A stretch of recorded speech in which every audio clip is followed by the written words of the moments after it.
ஜென்மம் வாங்கி வந்து இரு ஜென்மம் வாழுகிறேன். இது என்ன கதை என்று விதி கேட்குதே.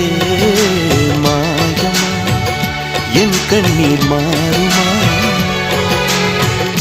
எங்கேயோ தொலைந்த விதை இங்கே வந்து பூத்ததென முல்லை பூ என்றிருந்தேன். முள்ளோடு பாய்ந்ததென்ன நான் உடன் நிற்க நிழல் என்னை தூரத்த உயிர் தியக்கும் பயணம் என்ற திருப்பத்தில் முடிவது ஓய்ந்தது. என் கால்கள் ஓய்ந்தது, தீர்ந்தது, கண்ணீரும் தீர்ந்தது.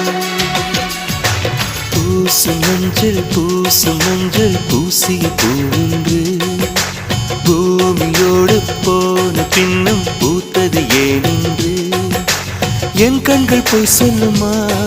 வேறில்லாமல் பூ பூக்கும்